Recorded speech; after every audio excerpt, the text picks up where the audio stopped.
Hello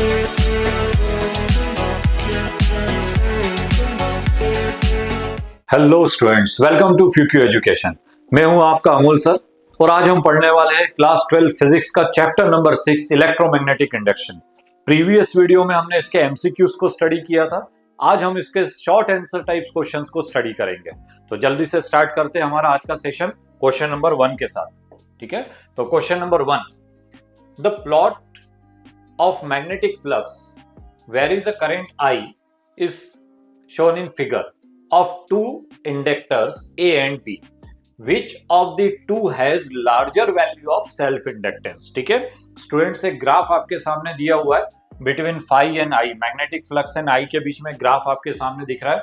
इसमें दो points आपके पास गिवन है A एंड B। ठीक है, हमें यह बताना है कि किसका सेल्फ इंडक्टेंस ज्यादा होगा। ठीक है, तो स्टूडेंट्स आपको भी मालूम है सेल्फ इंडक्टेंस की अगर हम बात करें तो सेल्फ इंडक्टेंस फाई जो होता है, phi is proportional to I और phi is equals to L I. ठीक है, where L is a constant और एल की वैल्यू अगर हम कैलकुलेट करें तो एल इज इक्वल्स टू होता है फाई अपॉन आई के। ठीक है, दैट इज ये जो फाई और आई के बीच में जो ग्राफ बन रहा है ना, ये रिप्रेजेंट कर रहा है किसको? एल को, सेल्फ इंडक्टेंस को। ठीक है, और फाई अपॉन आई जो है ये किसके लिए हो रहा है? स्लोप के लिए। ये जो है ये किसको रिप्रेजेंट कर रहा है? स्लोप के लिए। तो स्टूडेंट्स आप देखिए, ए का जो स्लोप है वो ये वाला आएगा और बी वाला जो है, ए का स्लोप ये पूरा आ रहा है और बी वाला स्लोप जो है ये आ रहा है। ठीक है, तो आपको देख के समझ में आ रहा है कि ए का स्लोप ज्यादा है और बी का स्लोप कम है।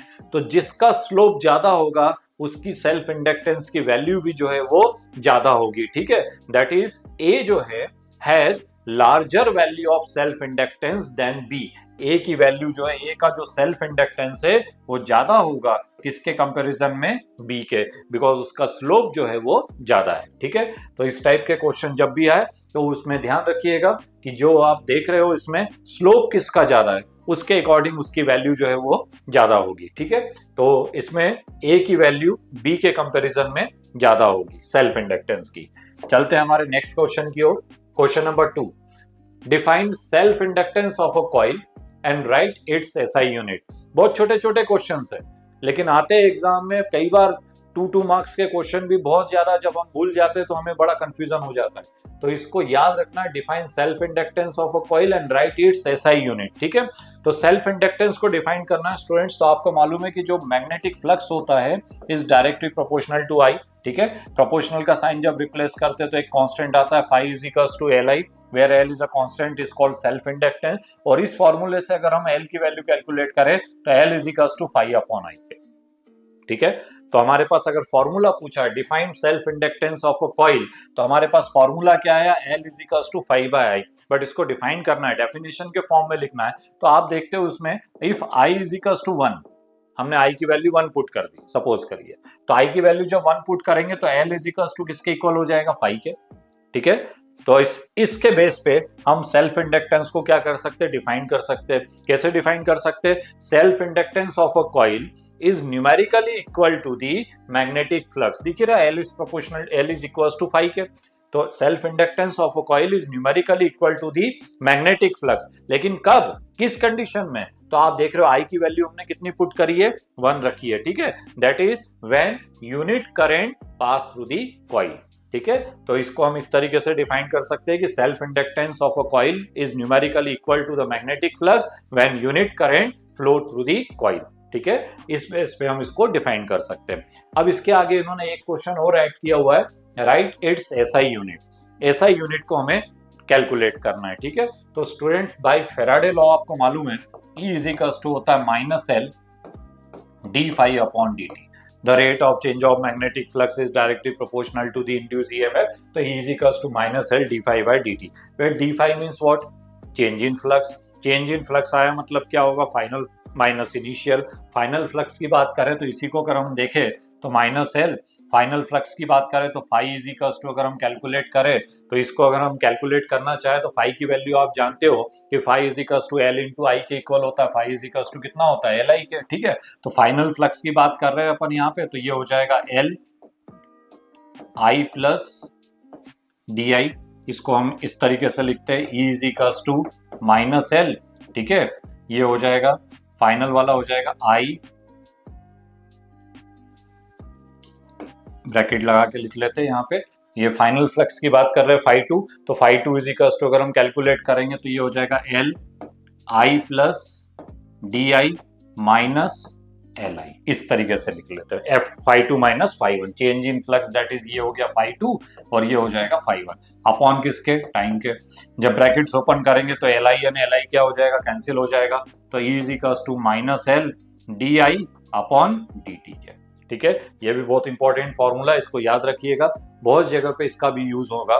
हम जब लॉन्ग आंसर टाइप्स क्वेश्चंस को डिस्कस करेंगे वहां पे इस फॉर्मूले पे बेस्ड बहुत सारे क्वेश्चंस आपको मिलने वाले। तो E is equals to minus L d I by d t, हमें एल का यूनिट कैलकुलेट करना है, तो डी टी को इधर ट्रांसफर करें तो E into d T upon D I के, नेगेटिव साइन तो डायरेक्शन के लिए यूज हो रहा है, इसको अभी हम यूनिट में यूज नहीं कर रहे, तो E into d t by d t, E means what, E M F, unit of E M F क्या होता है स्टूडेंट्स, यस वोल्ट, ठीक है, टाइम का यूनिट क्या होगा, सेकेंड, ठीक है, और अपॉन करंट, करंट के लिए क्या यूज होगा, एम्पियर, ठीक है, तो unit of self inductance volt into second upon ampere, volt into second upon ampere, इसको 1 volt into 1 second upon 1 ampere जो होता है इज इक्वल्स टू होता है 1 हेनरी के, ठीक है, तो unit of self inductance is henry in SI system and 1 henry is equals to होता है 1 volt into 1 second upon 1 ampere के, ठीक है, तो इस तरीके का जब भी क्वेश्चन आए उसको इस तरीके से आप उसको सॉल्व करके एक्सप्लेन कर सकते हैं, ठीक है। चलते हैं हमारे नेक्स्ट क्वेश्चन की ओर, और हमारा जो नेक्स्ट क्वेश्चन है question number 3, 2 bar magnets are quickly moved towards the magnetic loop connected across the capacitor C. Predict the polarity of the capacitor. आप डायग्राम में आपको देख के समझ में आ रहा होगा कि दो मैग्नेट है और मैग्नेट के बीच में कॉइल रखी हुई है और उसके साथ एक कैपेसिटर को हमने कनेक्ट किया हुआ है, ये जो C जो है वो कैपेसिटर है, ठीक है। अब ये जो नो मैग्नेट है वो टुवर्ड्स द कॉइल मूव कर रहे हैं, इसका north pole towards the coil जा रहा है, इसका साउथ पोल जो है वो टुवर्ड्स द कॉइल जा रहा है, ठीक है। तो हमें ये बताना है कि कैपेसिटर में पोलैरिटी जो रहेगी वो क्या रहेगी, दैट इज हमें साइन उसका एक्सप्लेन करना है, साइन बताना है कि साइन क्या रहेगा, ठीक है। तो स्टूडेंट जब मैग्नेट मूव कर रहा है तो यहां से नॉर्थ पोल जा रहा है, ठीक है, तो बाई लेंज लॉ हमने पढ़ा हुआ है, तो अकॉर्डिंग टू लेंज लॉ अगर हम देखें तो जब ये नॉर्थ पोल जब इधर जाएगा तो ये जो C जो है इसकी जो पोलैरिटी रहेगी, जो फर्स्ट प्लेट है कैपेसिटर की, जो फर्स्ट प्लेट है उस पे जो चार्ज रहेगा कैसा रहेगा, पॉजिटिव रहेगा, ठीक है, और इधर से south pole towards the coil आ रहा है तो यहाँ पे जो चार्ज रहेगा वो कैसा रहेगा, नेगेटिव रहेगा, चार्ज कैसा रहेगा, नेगेटिव रहेगा, ठीक है। तो स्टूडेंट्स आप देखेंगे इसमें कि जब आप नॉर्थ पोल को इस तरफ मूव कर रहे हैं एंड साउथ पोल को इधर मूव कर रहे हैं तो इस पे पॉजिटिव चार्ज है और इस पे नेगेटिव चार्ज है, दैट इज जब इसमें करंट फ्लो होगा तो करंट का जो डायरेक्शन रहेगा वो कैसा रहेगा, एंटी क्लॉकवाइज डायरेक्शन में रहेगा, ठीक है, ये पॉजिटिव और नेगेटिव है, तो करंट अगर हम फ्लो करेंगे तो positive to negative that is इस तरीके से जाएगा, तो करंट का जो डायरेक्शन है वो इस तरीके से मूव करेगा, ठीक है। तो ये था इस क्वेश्चन का आंसर, इस C के फर्स्ट प्लेट पे पॉजिटिव रहेगा और C का जो सेकेंड वाला प्लेट है उस पे कौन सा चार्ज रहेगा, नेगेटिव रहेगा, ठीक है। तो करंट का जो डायरेक्शन रहेगा वो इस तरीके से फ्लो होगा, ठीक है। चलते हैं हमारे नेक्स्ट क्वेश्चन की ओर, question number 4, state Faraday law of electromagnetic induction, ठीक है, Faraday law of electromagnetic induction को हमें एक्सप्लेन करना है। तो फेराडेस के इलेक्ट्रोमैग्नेटिक इंडक्शन के 2 लॉज है, first law and second law. First law जो रहता है वो एक्सपेरिमेंट पर बेस्ड था, हमने एक्सपेरिमेंट देखा था कि जो मैग्नेट होता है, मैग्नेट और कॉइल इनके बीच में जब भी रिलेटिव मोशन होता है तो जब मैग्नेट पास आएगा या दूर जाएगा, ठीक है, तो जब मैग्नेट पास आ रहा है या दूर जा रहा है तो मैग्नेटिक फील्ड जो है, कॉइल से रिलेटेड मैग्नेटिक फील्ड जो है वो क्या होता है, चेंज होता है, ठीक है। फील्ड चेंज होने से फ्लक्स चेंज होगा, फ्लक्स चेंज होगा तो फ्लक्स चेंज जहां भी होता है वहां पे एक ईएमएफ इंड्यूस होगा, ठीक है, and due to this induce EMF induce current flow in the coil, coil में क्या होता है, इंड्यूस करंट फ्लो होता है, और फेराडे ने इसी को लॉ के फॉर्म में, जो फर्स्ट लॉ है वो यही लॉ होता है। तो according to Faraday first law, whenever there is a change in a magnetic flux link with the conductor an EMF is induce, ठीक है। तो ये तो लॉ के फॉर्म में लिखा है, बट चारों पॉइंट्स याद रखेंगे। नंबर 1 क्या बताया, फील्ड चेंज होता है, फील्ड चेंज होने से क्या होगा, फ्लक्स चेंज होगा, फ्लक्स चेंज होने से क्या होगा, ईएमएफ इंड्यूस होगा, and due to this induce EMF induce current flow in the coil. ठीक है, तो ये हमारा फर्स्ट लॉ था। And according to Faraday's second law, the magnitude of the EMF induced is directly proportional to the rate of change of magnetic flux। ये तो बहुत बहुत बहुत इंपॉर्टेंट लॉ है, इसको बिल्कुल याद रखिएगा, हर जगह हमें इसको यूज करना है। and according to Faraday's second law वो होता है कि E is proportional to induced EMF, E is proportional to rate of change of magnetic flux, that is d phi upon dt। ठीक है, तो E is proportional to d phi by d t. Proportional का sign जब replace करते हैं तो E is equals to minus d phi by d t के। ये जो नेगेटिव साइन है ये शो करता है कि ईएमएफ जो इंड्यूस हो रहा है ये उसी रीजन का अपोज करता है जिससे वो प्रोड्यूस होता है, इट्स कॉल्ड लेंज लॉ। ठीक है, तो E is equals to minus d phi by d t. Negative sign जो है वो डायरेक्शन के लिए यहाँ पे यूज हो रहा है। ठीक है, तो ये था फेराडे सेकेंड लॉ। तो Faraday first law and Faraday second law. चलते हैं हमारे नेक्स्ट क्वेश्चन की ओर। Question number 5, the magnetic flux link with a close loop is given by the equation. Students, हमारे पास फ्लक्स की एक इक्वेशन यहाँ पे दी हुई है। ठीक है ना, क्या गिवन है, फाई की वैल्यू हमारे पास गिवन है 6t square plus 7t plus 1k। ठीक है, and t is in second, time जो है वो सेकेंड में है और फ्लक्स की वैल्यू मिली वेबर में गिवन है। ठीक है, find the electromotive force induce at time t is equals to 2 second. Time t is equals to 2 second पे इलेक्ट्रोमोटिव फोर्स की वैल्यू हमको क्या करनी है, फाइंड करनी है। ठीक है, ईएमएफ की वैल्यू हमको कैलकुलेट करनी है। तो स्टूडेंट्स, अभी हमने प्रीवियस क्वेश्चन में हमने देखा था फेराडेज सेकेंड लॉ कि induce EMF is directly proportional to rate of change of magnetic flux के। तो E is equals to minus d phi by d t. E is equals to minus d phi by d t. ठीक है, यहाँ पे value put करेंगे minus d by d t, phi की value put करते कितना गिवन है हमारे पास 6t square plus 7t plus 1k। ठीक है, तो d by d t means what, differentiation with respect to t। इसको डिफरेंशिएट करेंगे। स्टूडेंट, डिफरेंशिएशन का फॉर्मूला आपके पास गिवन है, d बाई डी एक्स जो होता है इज इक्वल्स टू होता है d बाई डी एक्स की power n is equals to होता है nx n माइनस 1k। ठीक है, तो 6t स्क्वायर है, 6 कॉमन आएगा, t स्क्वायर को डिफरेंशिएट करेंगे तो t स्क्वायर का कितना हो जाएगा 2t, 6 टू 12, तो ये माइनस है तो ये हो जाएगा 12t। 7t है तो 7 कॉमन आ गया, t की power 1, 1t 1 minus 1 that is equals to 1k। तो हमारे पास यहाँ पे क्या रहेगा प्लस 7, और ये जो 1 है ये सिंगल क्वांटिटी, इसके साथ t नहीं है तो कांस्टेंट का डिफरेंशिएशन जो है वो 0 के इक्वल हो जाएगा। तो हमारे पास E इज इक्वल्स टू आएगा माइनस 12t प्लस 7k। ठीक है, हमें कितने टाइम के लिए कैलकुलेट करना है, टाइम t गिवन है कितना है 2 सेकेंड, तो यहाँ पे 2 टाइम की जगह 2 सेकेंड वैल्यू पुट करेंगे तो माइनस 12 इंटू 2 प्लस 7k। ठीक है, 12 टू 14 और 14 में से आप इसको 7 को माइनस करिए। ठीक है, तो 14 में से 7 को माइनस करेंगे तो इज इक्वल्स टू माइनस 31। ठीक है, तो ये हमारे पास आएगा E is equals to minus 31। ठीक है, ये मिली वेबर में गिवन था और टाइम सेकेंड में गिवन है, तो यूनिट ऑफ ईएमएफ जो रहेगा वो काय में रहेगा, मिली वोल्ट में रहेगा। तो ये इसका आंसर आएगा मिली वोल्ट का। ठीक है, तो आप देखेंगे इसमें कि जब आप इसको कैलकुलेट करेंगे इसका जो आंसर रहेगा इज माइनस 31 मिली वोल्ट के। ठीक है, चलते हैं हमारे नेक्स्ट क्वेश्चन की ओर। Question number 6, calculate the energy store in a coil of inductance 100 henry due to flow of current 4 ampere. ठीक है, हमें एनर्जी को कैलकुलेट करना है। ठीक है, और स्टूडेंट्स, एनर्जी का जो फॉर्मूला होता है U is equals to 1/2 LI square. U is equals to 1/2 LI square. Energy store in a condenser जो होता है inductance, U is equals to 1/2 LI square का। ठीक है, L की वैल्यू हमारे पास गिवन है, कितना गिवन है, L is equals to 100 henry. Current हमारे पास गिवन है I is equals to 4 ampere. ठीक है, ये वैल्यूज हम यहाँ पे पुट करते हैं तो U इज इक्वल्स टू हो जाएगा 1/2, L की जगह आएगा 100 इंटू करंट I की जगह आएगा 4 इंटू 4k। इस 2 से ये 2 टाइम्स कैंसिल हो जाएगा, 4 2 8, और U इज इक्वल्स टू 100 का 8 में मल्टीप्लाई करेंगे तो 800। ठीक है, और यूनिट ऑफ एनर्जी आप जानते ही है क्या होगा, जूल के इक्वल होगा। ठीक है, तो यहाँ पे जो एनर्जी आएगी वो किसके इक्वल आएगी, 800 जूल के। ठीक है, फॉर्मूला याद रखिएगा, एनर्जी जो रहती है, energy store in a coil of inductance 100 henry due to flow of current 4 ampere, तो यहाँ पे जो फॉर्मूला हम यूज करेंगे U is equals to 1/2 LI square के। L means self inductance and I means current के। ठीक है, जल्दी से चलते हैं हमारे नेक्स्ट क्वेश्चन की ओर।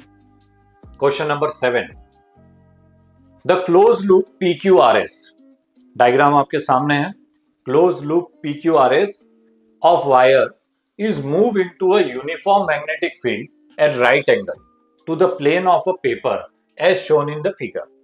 Predict the direction of induced current in the loop. आप स्टूडेंट देख रहे हो ये जो क्रॉस वाले जो साइन है ये एक मैग्नेटिक फील्ड है, और उस मैग्नेटिक फील्ड में ये जो PQRS जो है ये क्लोज लूप है वो इसके अंदर मूव कर रहा है, मैग्नेटिक फील्ड के अंदर जा रहा है। ठीक है, तो हमें डायरेक्शन ऑफ इंड्यूस करंट जो है वो हमें यहाँ पे बताना है। ठीक है, तो स्टूडेंट्स आप देखेंगे कि ये जो क्लोज लूप जब इस मैग्नेटिक फील्ड के अंदर जा रहा है, ठीक है, तो जैसे जैसे ही अंदर जा रहा है दैट इज फ्लक्स की वैल्यू क्या हो रही है, चेंज हो रही है। फ्लक्स ज्यादा चेंज अंदर जाएगा, पूरा का पूरा लूप अंदर जाएगा, तो जो फ्लक्स है वो क्या होगा, ज्यादा चेंज होगा। ठीक है, फ्लक्स चेंज होगा तो ईएमएफ इंड्यूस होगा, ईएमएफ इंड्यूस होगा तो यहाँ पे इंड्यूस करंट फ्लो होगा। भाई Faraday second law E is equals to minus d∅dt, जितना ज्यादा चेंज हो रहा है उतना ज्यादा ईएमएफ इंड्यूस होता है। ठीक है, और बाई लेंज लॉ ये कहता है कि जो इंड्यूस ईएमएफ है वो उसी रीजन का अपोज करेगा जिसके कारण वो क्या हो रहा है, प्रोड्यूस हो रहा है, जिसके कारण वो क्या हो रहा है, प्रोड्यूस हो रहा है। तो आप देख रहे हो यहाँ पे जब ये लूप अंदर जाएगा तो मैग्नेटिक फ्लक्स जो है वो क्या हो रहा है, इंक्रीज हो रहा है, मैग्नेटिक फ्लक्स इंक्रीज होगा। तो मैग्नेटिक फ्लक्स इंक्रीज होने से जो करंट आएगा, इंड्यूस करंट, वो क्या करेगा, उस फ्लक्स के इंक्रीज करने का अपोज करेगा अकॉर्डिंग टू लेंज लॉ, उसको बढ़ने से रोकेगा। ठीक है, तो जो इंड्यूस करंट का डायरेक्शन रहेगा वो इसके अपोजिट रहेगा। अपोजिट रहने का मतलब जो इंड्यूस करंट है उसका डायरेक्शन कौन सा रहेगा, P Q से स्टार्ट करते तो QPSRQ। ठीक है, तो जो डायरेक्शन ऑफ इंड्यूस करंट जो रहेगा, direction of induce current should oppose this increase, thus the flow will from QPSRQ, that is anti clockwise direction. ठीक है, तो जैसे जैसे ये लूप अंदर जा रहा है मैग्नेटिक फील्ड के, फ्लक्स की वैल्यू इंक्रीज हो रही है। ठीक है, फ्लक्स की वैल्यू इंक्रीज होगी तो जो इंड्यूस करंट है वो फ्लक्स को इंक्रीज होने से रोकेगा। तो जो इंड्यूस करंट का जो डायरेक्शन है वो किस डायरेक्शन में रहेगा, एंटी क्लॉकवाइज डायरेक्शन में रहेगा। ठीक है, तो ये इस क्वेश्चन का जो है वो करेक्ट आंसर रहेगा। ठीक है, चलते हैं हमारे नेक्स्ट क्वेश्चन की ओर। Question number 8, predict the direction of induce current in a metal ring 1 and 2 when current I in the wire is decreasing। ठीक है, ये डायग्राम आपके सामने है, यहाँ पे दो रिंग्स आपके सामने दिख रही है, रिंग 1 एंड रिंग 2, और करंट का डायरेक्शन I है। बट इसमें सबसे इंपॉर्टेंट चीज ये है कि करंट I जो है वो क्या है, धीरे धीरे क्या हो रहा है, डिक्रीज हो रहा है, करंट डिक्रीज हो रहा है। ठीक है, अब ये जो करंट डिक्रीज होगा, करंट के कारण मैग्नेटिक फील्ड है, करंट डिक्रीज हो रहा है तो मैग्नेटिक फील्ड भी डिक्रीज हो रही है। ठीक है, due to this induce EMF, यहाँ पे एक इंड्यूस ईएमएफ आएगा, इंड्यूस ईएमएफ के कारण जो दोनों रिंग्स है उसमें क्या होगा, इंड्यूस करंट फ्लो होगा, फैराडेज लॉ भी हमने डिस्कस किया। ठीक है, अब इंड्यूस करंट का डायरेक्शन जो रहता है अकॉर्डिंग टू लेंज लॉ क्या करेगा, वो उसका अपोज करेगा जिससे वो प्रोड्यूस हो रहा है। तो यहाँ पे इंड्यूस करंट क्यों आ रहा है, इसका मेन रीजन क्या है, ये जो मेन करंट यहाँ पे जो फ्लो हो रहा है ना वो डिक्रीज हो रहा है, तो उसको डिक्रीज करने का अपोज करना मींस उसको कम होने से रोकना है। ठीक है, तो जो ये जो रिंग है इसमें जो करंट का, इंड्यूस करंट का जो डायरेक्शन रहेगा उसको डिक्रीज होने से रोकना है, मींस इंक्रीज करना है, बढ़ाना है। तो यहाँ पे आप देखोगे 1 वाले में रिंग में भी जो करंट फ्लो होगा वो मेन करंट के डायरेक्शन में होगा, 2 वाले में भी जो करंट फ्लो होगा वो भी मेन करंट के डायरेक्शन में होगा, बिकॉज दोनों को मिलके क्या करना है, मेन करंट की वैल्यू को इंक्रीज करना है। ठीक है, तो आप देखेंगे इसमें कि जो रिंग 1 है उसमें डायरेक्शन जो रहेगा वो इस डायरेक्शन में रहेगा, 2 का डायरेक्शन ऐसा है। तो अगर हम इसको देखें तो आप देख रहे हो ये वाला जो डायरेक्शन है ये कौन सा है, क्लॉकवाइज डायरेक्शन, और ये वाला जो डायरेक्शन दिख रहे हो आप ये कौन सा है, anti clockwise direction. That is students, ring 1 में जो डायरेक्शन ऑफ इंड्यूस करंट है वो क्लॉकवाइज रहेगा, और रिंग 2 में जो डायरेक्शन ऑफ इंड्यूस करंट है वो एंटी क्लॉकवाइज रहेगा। ठीक है, तो क्यों रहेगा, कंसेप्ट समझ में आ गया होगा। बिकॉज मेन करंट यहाँ डिक्रीज हो रहा है, तो इसको डिक्रीज होने से रोकना है, तो दोनों का करंट मिलके इसको इंक्रीज करने की कोशिश करेंगे अकॉर्डिंग टू लेंज लॉ। ठीक है, तो ये इस क्वेश्चन का आंसर रहेगा। ठीक है, चलते हैं हमारे नेक्स्ट क्वेश्चन की ओर। Question number 9, current in a circuit falls from 2.0 ampere to 0.0 ampere. Circuit में करंट फ्लो हो रहा है और वो डिक्रीज हो रहा है, कितना हो रहा है, 2 से 0 पे जा रहा है। That is final minus initial. अगर हम करंट की बात करें student, d I means what, change in current. Change in current मतलब I2 माइनस I1। ठीक है, that is 0 minus 2 is equals to -2। तो डी आई की वैल्यू हमारे पास आ गई कितनी, -2। ठीक है, अब आगे की बात करते हैं। इन 10 की पावर -2 सेकेंड, सेकेंड मतलब हमारे पास time t is equals to कितना गिवन है, 10 की power -2 second. If the average EMF of 200 volt is induce, जो ईएमएफ इंड्यूस हो रहा है वो कितना हो रहा है, 200 वोल्ट के इक्वल है, तो V is equals to 200 volt. ठीक है, then calculate the self inductance of the coil. हमें कॉइल का सेल्फ इंडक्टेंस हमें क्या करना है, कैलकुलेट करना है। Self inductance of the coil हमें कैलकुलेट करना है। स्टूडेंट बहुत अच्छा क्वेश्चन है, और अभी हमने फेराडेज लॉ में फॉर्मूला देखा, E is equals to -L di upon dt के। फॉर्मूला बिल्कुल याद रखिएगा, हर जगह यूज होने वाला, E is equals to -L di upon dt के। ठीक है, वैल्यू पुट करते, E मीन्स ईएमएफ, ईएमएफ की वैल्यू 200 है, is equals to -L, L हमको क्या करना है, फाइंड करना है। di करंट की वैल्यू कितनी हो रही है, -2। ओके, एंड टाइम कितना गिवन है हमारे पास, 10 की पावर -2। ठीक है, ये माइनस माइनस प्लस हो गया, समझ में आ गया होगा।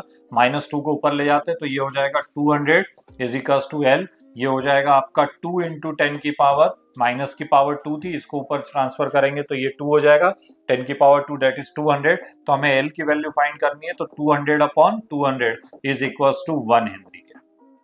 ठीक है, तो self inductance of the coil जो रहेगा वो इक्वल रहेगा किसके, 1 हेनरी के। तो ये इस क्वेश्चन का करेक्ट आंसर रहेगा, L is equals to 1 henry. ठीक है, चलते हैं हमारे नेक्स्ट क्वेश्चन की ओर। Question number 10, a pair of coil has a mutual inductance of 1.5 henry. ठीक है, क्वेश्चन को पढ़ते से ही आपको समझ में आ जाएगा कि हमें कौन सी फॉर्मूले की तरफ जाना है। म्यूचुअल इंडक्टेंस की बात हो रही है। ठीक है, और हमारे पास म्यूचुअल इंडक्टेंस गिवन है, दैट इज M की वैल्यू गिवन है 1.5 हेनरी के। If the current in one coil changes from 0 to 20 ohm, एक कॉइल में करंट की वैल्यू क्या हो रही है, चेंज हो रही है, कितनी चेंज हो रही है, 0 टू 20 ओम के। That is change in current is equals to 20, ठीक है, ampere. 0 to 20 ampere, unit of current is ampere in 0.5 second. Time t is equals to given है 0.5 सेकेंड के। ठीक है, what is the change of flux with the other coil, change of flux निकालना है, that is हमको d5 की value calculate करनी है। चेंज ऑफ फ्लक्स का मतलब होता है d5। ठीक है, म्यूचुअल इंडक्टेंस की बात कर रहे हैं स्टूडेंट्स, तो E इज इक्वल्स टू आपको मालूम है, सेल्फ इंडक्टेंस में L था, यहाँ पे हो जाएगा -M di अपॉन dt के। ठीक है, बाई फेराडेज सेकंड लॉ क्या कहता है कि rate of change of magnetic flux is directly proportional to induce EMF. तो E की जगह हम यहाँ पे क्या लिख सकते हैं, d5 बाई dt लिख सकते हैं, इज इक्वल्स टू -M, यहाँ पे हो जाएगा di अपॉन dt के। dt एंड dt दोनों साइड का कैंसिल हो गया, तो हमारे पास क्या बचेगा, d5 is equals to -M into di के। ठीक है, M की वैल्यू हमारे पास गिवन है, कितना गिवन है, M की वैल्यू 1.5 नेगेटिव में है, इंटू di हमारे पास कितना चेंज हो रहा है, 20 चेंज हो रहा है। ठीक है, तो 1.5 इंटू 20 मल्टीप्लाई करेंगे तो इज इक्वल्स टू -30। तो change in flux d5 is equals to -30 and unit of flux is weber. Unit of flux क्या होता है, वेबर के इक्वल होगा। ठीक है, तो ये जो क्वेश्चन है इसका चेंज इन फ्लक्स हमें कैलकुलेट करना था, और इसका जो करेक्ट आंसर आएगा इज इक्वल्स टू -30 वेबर के।